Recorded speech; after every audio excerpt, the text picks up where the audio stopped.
médecine interne. Donc, la maladie systémique, le pneumologue est bien placé pour raisonner devant une maladie systémique.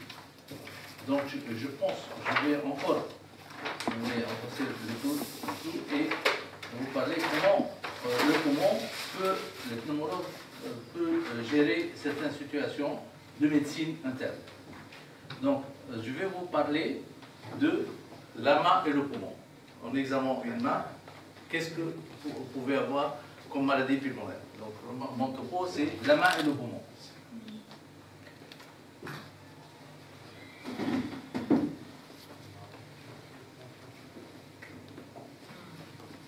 Qu'est-ce que vous en pensez?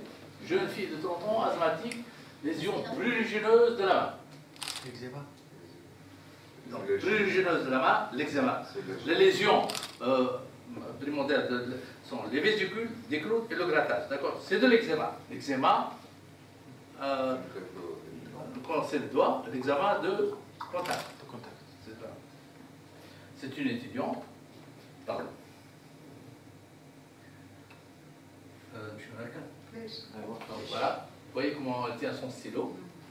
C'est l'eczéma en contact aux composants du stylo. Pour confirmer le diagnostic, qu'est-ce qu'il faut faire? Éviter les stylos. Le diagnostic. Quel stylo? Quel type de stylo?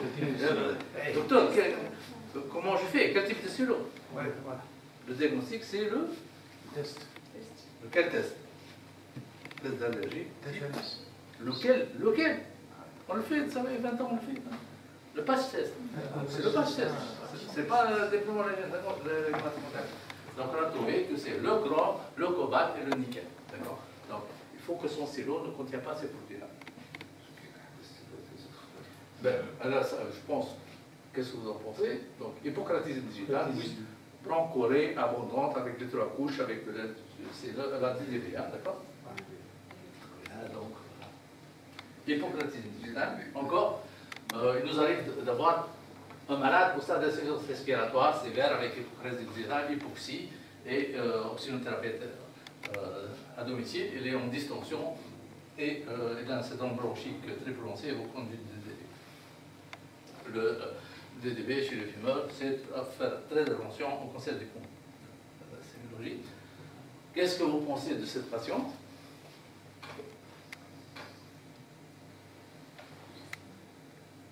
Donc, on a une hypocratisme digitale, une cyanose périphérique, mais centrale. Vous voyez le nez, son nez, c'est l'eau. Donc, cyanose centrale, c'est d'origine cardiaque. Chez quelqu'un qui désature malgré l'oxygène. Donc, elle a un choc intracardiaque. Un choc intracardiaque avec une grosse artère pulmonaire et un cœur droit. Donc, si vous voulez, c'est cardiopathie cyanogène avec HTAP. Donc, c'est le syndrome de Zeminger. D'accord? C'est bon?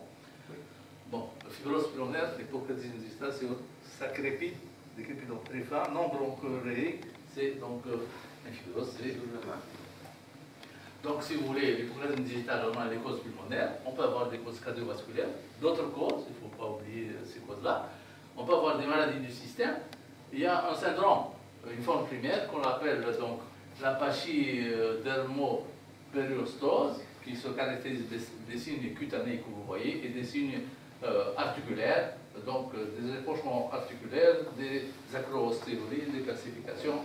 Donc ça, c'est un syndrome primaire.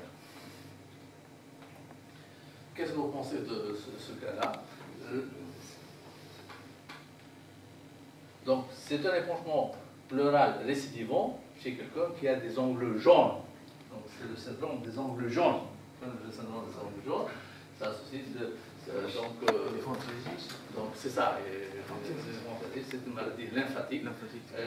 L'épanchement souvent c'est de lymphoderme.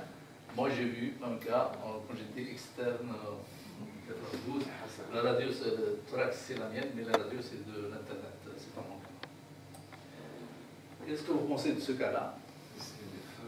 Femme sur d'entrant, dyspnée d'effort, ces mains ne supportent pas le froid. Rénaux plus pneumopathie interstitielle, dyspnée d'effort, c'est la sclérodermie. Sclérodermie, qui, si vous voyez, mon cas, il y a aussi de télangiectasie, et même l'ouverture de la bouche. Donc, rénaux plus syndrome interstitiel, la sclérodermie. C'est une femme de 45 ans, c'est une déformation des pulpes de la main. Elles sont desquamées et on a un syndrome interstitiel. Donc le bilan, si on voit le visage, c'est très évocateur. Éruption cutanée, violacée, sombre sur le visage, très caractéristique d'après les dermatologues d'une dermatomyosite. Ça, c'est une malade de mon cabinet. L'image radiologique, c'est un syndrome interstitiel sans nid d'arrêt, donc c'est une pince. Donc pince plus évocateur dermatocèle plus les mains, qu'on appelle les mains de mécaniciens. Donc c'est le syndrome des triades. Hein. Mains de mécaniciens, c'est le syndrome des antisynthétases, hein, de G0 positif. C'est la pneumopathie interstitielle non spécifique. Devant, quand on dit fibrose pulmonaire, tout ça, pneumopathie interstitielle, fibrose, fibrose dans la tête, fibrose pulmonaire. S'il n'y a pas de nid d'abeille, fibrose, quand il n'y a pas de nid d'abeille, il faut chercher une maladie de système. C'est corticosensible.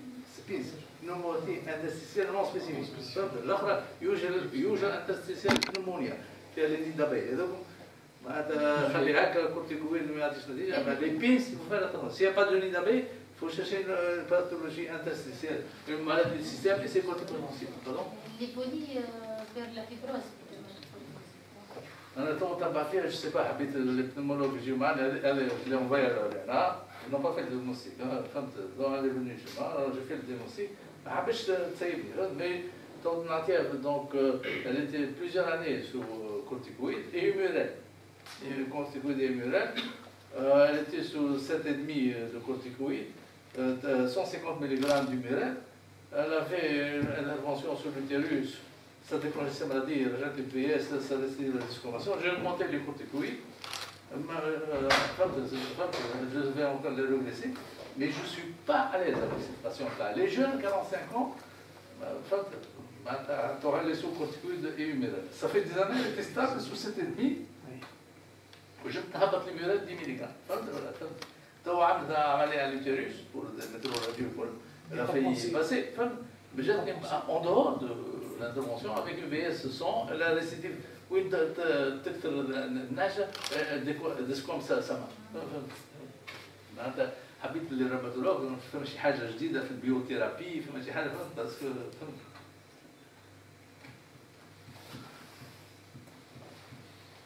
Patient neuromusculaire en hypoventilation alvéolaire chronique, j'ai un problème de souvenir. Qu'est-ce que vous pensez de ce malade-là? Le poumon, c'est le centre du monde. Myopathe. C'est ça, c'est un malade neuromusculaire. Il est venu pour l'hypotrophie. Très important des muscles, c'est très évocateur d'un SLA.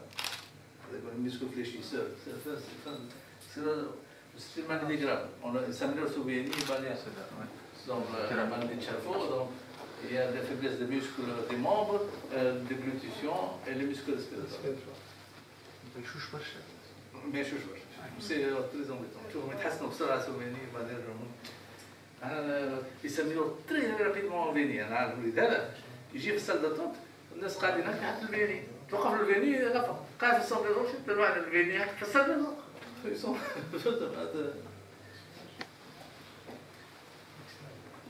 شوف حبيت تشوف لي روماتروب فما دي زونتيتي نوزولوجيك.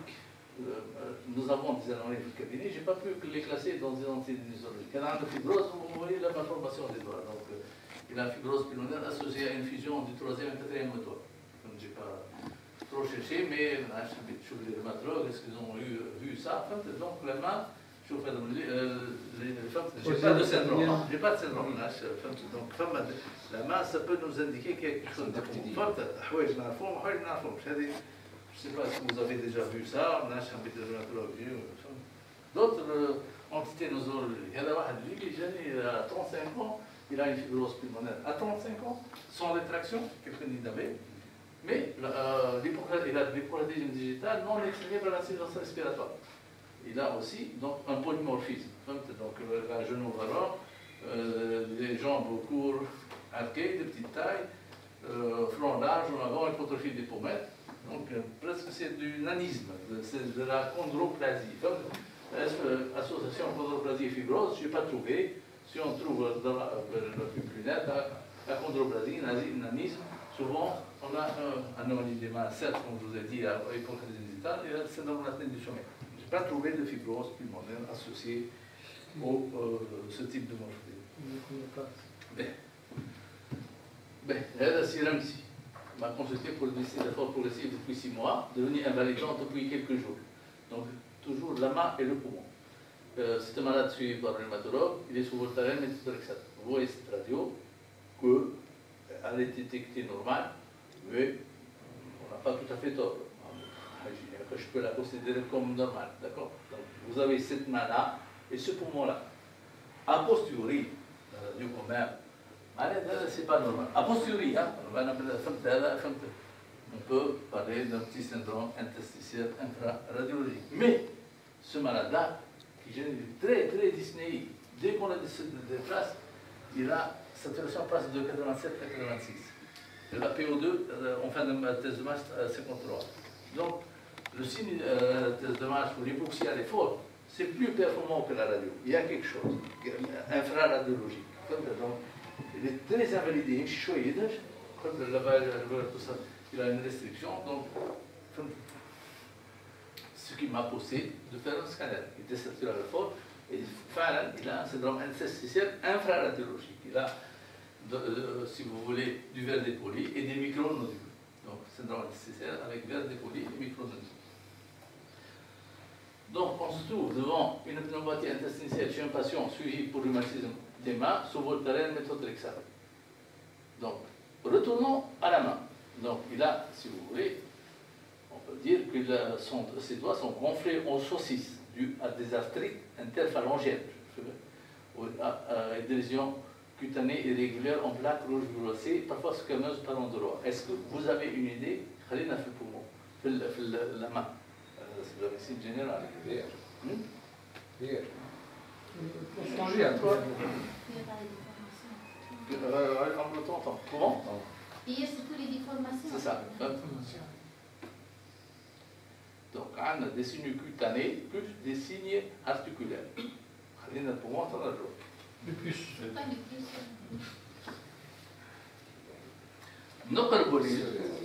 Donc, nocrbolite, on a des lésions érythémateuses squameuses, donc qui est jaunâtre, violacée, donc des images très caractéristiques au niveau des mains, de psoriasis.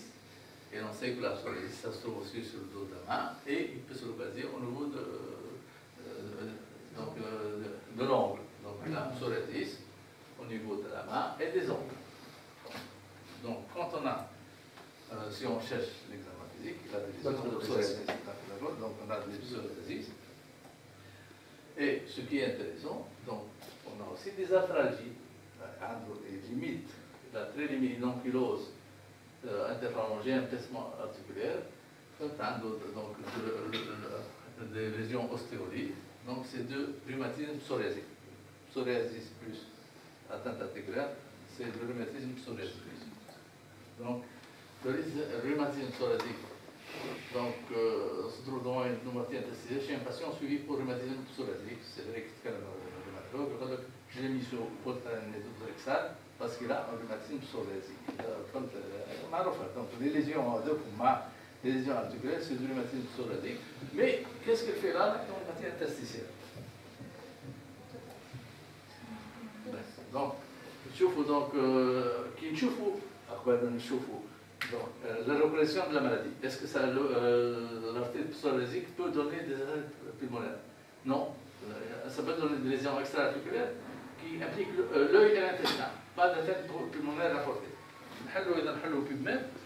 Donc, psoriasis arthritis plus pneumonia, on trouve un cas de poupe associé à donc un psoriasis généralisé, mais on trouve surtout des infections opportunistes type pneumocystis carinii et varicelle dues au méthotrexate.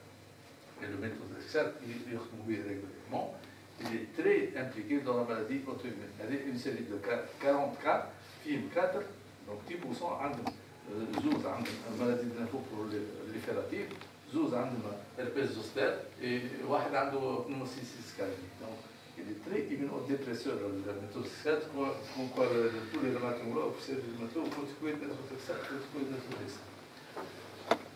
des petites doses de méthotrexate peuvent donner des pneumonies fatales. Et dans un cas, Annette, elle est décédée. Elle a reçu donc 15 mg par semaine durant un mois. Il est décédé donc il a fait une pneumonie immunoallergique, toxique, asphyxiante, et donc il en est décédé. Enfin, il y a un autre cas, mais c'était, apparemment, c'était une pneumonie cytotoxique. Donc après une année, donc, donc après 15 mois d'utilisation de méthotrexate, il a fait une pneumonie toxique au méthotrexate sévère, mais elle était régressive sur corticoïdes. Donc je voulais vous attirer votre attention parce qu'on ne reçoit pas des rhumatologues vérifier la fonction pulmonaire, des thorax amomisement, on ne reçoit pas en clinique, on ne reçoit pas. Donc méthotrexate, donc c'est une littérature. La prévalence c'est entre 0,3 et 7,% de pneumonie toxique au méthotrexate. Est-ce que vous croyez qu'il vaut mieux adresser le malade de pneumologue avant de commencer le méthotrexate ou elle est en cours d'évolution? C'est la radio normale, vérifier ces critères, les critères diagnostiques de la pneumonie. Donc c'est là, donc elle est exposée au méthotrexate. Il faut exclure maladies infectieuses, il faut des patterns immunohistologiques, il faut qu'il y ait des infiltrations. Donc il faut se déconsuspecter. Après le démarrage du traitement. Après le démarrage du traitement. Donc les signes cliniques, donc, on trouve que donc, la dyspnée est très fréquente, le douleur thoracique, une tachypnée, donc ils sont très essoufflés. Si vous voulez ici, d'après cette même série, il y a les patterns histologiques et les signes scanographiques. Il y a des infiltrations interstitielles, parfois alvéolo-interstitielles. Donc sur une série de 123 et on a 46 qui a de l'interstition. Les nodules, j'ai trouvé des nodules. Il y en a seulement 3 sur 123. Donc les nodules et l'infiltration interstitielle sont des patterns scanographiques de la pneumopathie au méthotrexate. J'ai voulu vous montrer cette série, donc ce sont 123 cas, quand même sur 103, il y en a 16 qui sont décédés. Donc une qui a persisté, 82 qui sont annulés. Donc c'est une pneumonie qui peut être très sévère. Donc le lavage alvéolaire que j'ai fait sur malade, je l'ai fait à distance, il était normal. Mais le lavage alvéolaire dans la pneumonie au méthotrexate, donc on a une série donc, de 4 pneumonies au méthotrexate. On a trouvé une lymphocytose, mais on a trouvé aussi cette lymphocytose chez des patients rhumatoïdes sous méthotrexate avec pneumonie rhumatoïde, ou bien des patients sous méthotrexate sans rien du tout. Donc, le fait d'avoir une lymphocytose, c'est un critère d'exposition au méthotrexate. Ce n'est pas un critère de pneumonie. Le seul truc qu'on s'est élevé, le fait d'avoir des CD4+, c'est en faveur d'une pneumonie au méthotrexate. Merci.